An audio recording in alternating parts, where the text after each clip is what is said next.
line. And I thought it was really, did you look at this? And look and say, hey, he's talking about a number line, so I can give my answer as in terms of a number line? Yeah. Kind of smart. All right, so here's 0, here's 3, here's a negative 3. What that negative really means, it's telling you you're to the left of 0. Correct?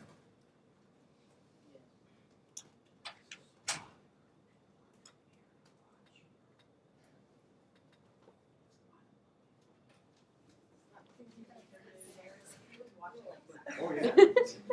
You've taken notes. Because I creepy. I brag about you guys. They come, they can't believe it's true, and then you say he's creepy. Oh yeah, it's called observation. Who is it? Oh, it's somebody who's an administrator. Okay, so negatives simply tell you where you're at. McKenna, if I say it's a negative 20 outside, that tells you something, right? It's really too cold to even be here. Well, it's not. Right? No. Not for you. Okay. Absolute 0 is not cold enough for you. But if I'm talking about a distance, each of those points are 3 units from 0, correct? That's the definition of absolute value. How far a number is from 0. I'll say that again. The definition of absolute value is how far a number is from 0. We use this as a symbol. Have you ever seen this? Yeah. Okay. And the answer is? 3. And then you get this, and the answer is? 3 also, right? Because both of these numbers are 3 units from 0. So now, how do you solve this equation?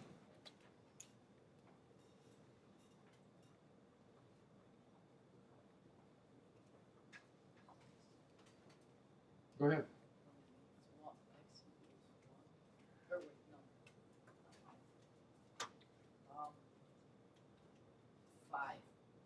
5 is one of the answers. Sophia. Negative 5. Negative 1 is another one of those answers. Now, you're seeing, how are they coming up with that? Well, what could be in here to give you 3? A 3 could be in here, correct? So that gives me x minus 2 could equal 3. Well, if I solve for that, I get 5, right? But that's not the only way you get 3 from an absolute value. The other thing that could be in here is a negative 3, correct? So that means x minus 2 could equal a negative 3. Well, that means x would equal what? Negative 1. Plug them in. They both work. That means we have always, or usually, how many answers when we have absolute value? 2. All right, let me figure out this one.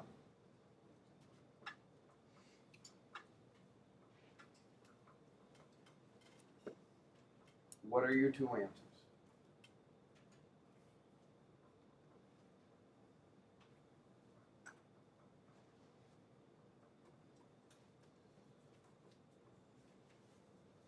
McKenna.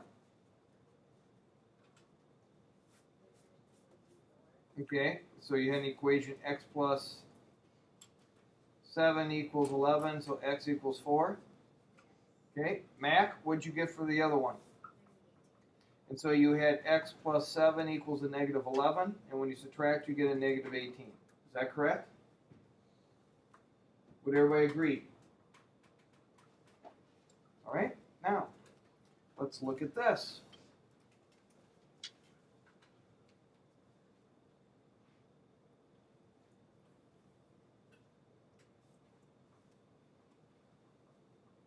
we're going to have a table. And I'm going to put these values in. -3, -2, -1, 0, 1, 2, 3. What am I going to have for y's? Tyler? 3, 2, 1, 0, 1, 2, 3. What does that graph look like? Parabola. No. It's kind of like a parabola, but it's not a parabola. Landon. Wyatt. Is it like a V? It's like a V. Here's 0, here's 1, 1, here's 2, 2, here's 3, 3, here's 4, 4. So it's going that direction. Then over here, Tyler, here's a -1, 1, -2, 2, -3, 3, -4, 4. And it's going to go in that direction. There's no curve to it. So an absolute value symbol gives you kind of a V look. Mac, you got a question? No? All right. Now, I'm going to be done in 5 minutes, and then I'm going to give you time to work. What are the V's called? Absolute value. Oh, you just called the graph absolute value. Yep. It doesn't have a name like parabola. It didn't get a cool name. What's the answer to that? Gyro, what is it? 3. Perfect.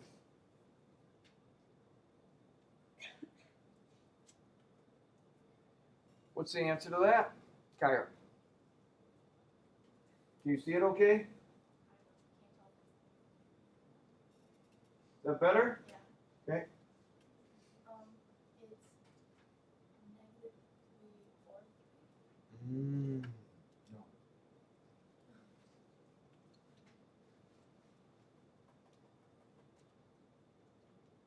One of your answers was correct.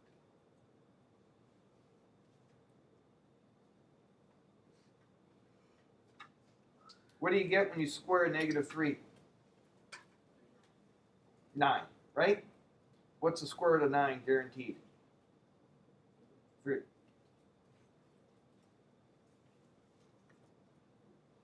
Nicole.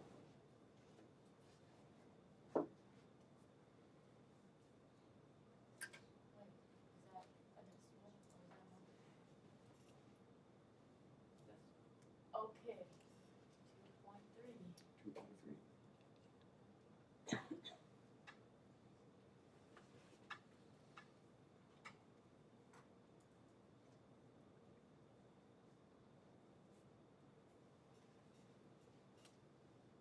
Anybody want to take a guess? 2.3. What is this acting like? In fact, the definition, another definition of absolute value, and this is the one we work in do in calculus, that says this.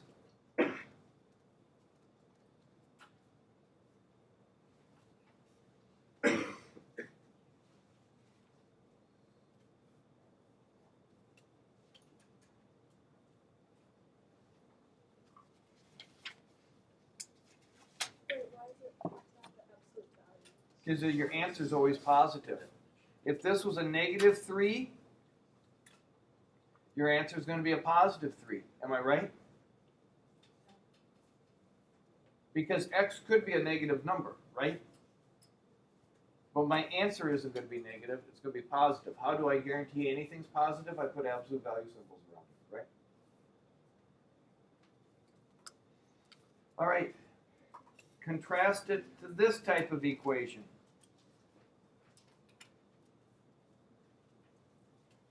That's a quadratic equation. How do I know that? It's being squared. Yeah, I got squared there. What's my answer? Tyler. 6 and -6. And I write it this way.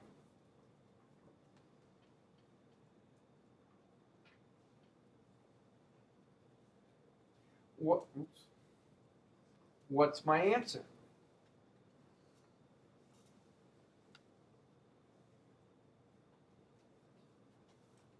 Oh, it's harder.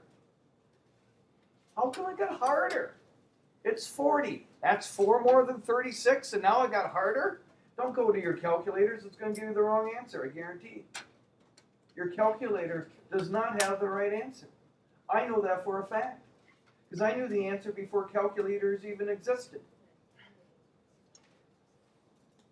Now you guys get it. Oh, I don't know the answer. Go to my calculator. It's the answer of all knowledge. I'm not just taking crazy guesses at 6125. No. Yes. No. Oh. Say this what? How do you know that? That was crazy. Last try, I learned how to do that. Last try? What do you have nothing to do and you're getting up at 4:30 in the morning to do mathematics? What's your problem? Must have been dreaming about it. Have you started dreaming math? That is awesome. So the square root of 36 plus the square root of 4, that's the square root of 40. Oh, now you're doing voodoo math. But that's kind of Did cool. I do that wrong? You're kind of in the ballpark. I'm actually pretty impressed. But now your explanation is I think I did second. no. But you're. I know what you did. You just can't recall what you did. But you're okay. You know what I'm going to do? I'm going to give you a mental extra credit point. I just started doing those. Last try I did a mental extra credit point. I also take away mental extra credit points. I have calc students that are at a negative 13 right now. Does it even count for anything? 10,000 of them give you one extra credit, real extra credit point. How long should it Has take? anybody ever actually got extra credit out of those? No. That's why it's called mental. No, it's holding this one. Okay, first of all, there's the square root symbol, correct?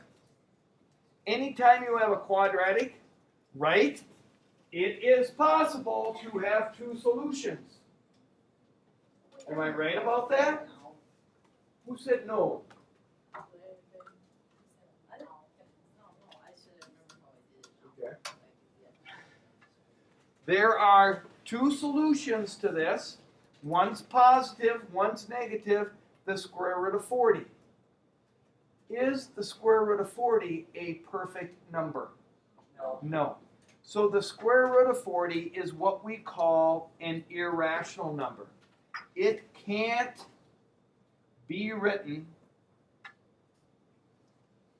as a fraction. Now,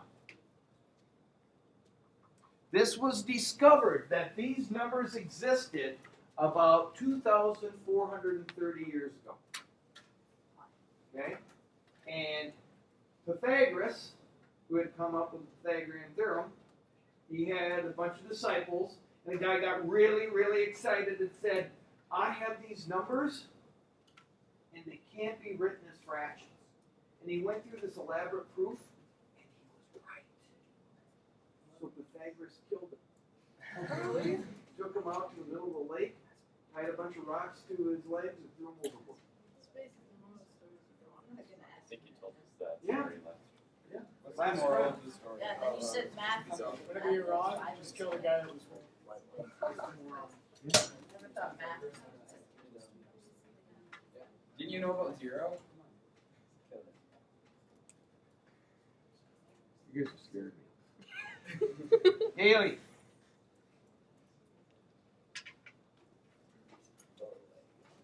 What's the answer?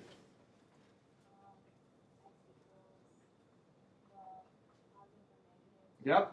Two answers, positive, one's negative. What? Okay, is that irrational or rational?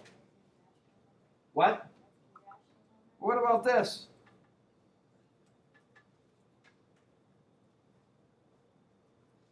Rational or irrational number? Why? What's the fraction it can be written as? You are doing a wonderful job. Yes! And what's the other one? What? 10 over. Say it. What? Yes. All right. Good. All right.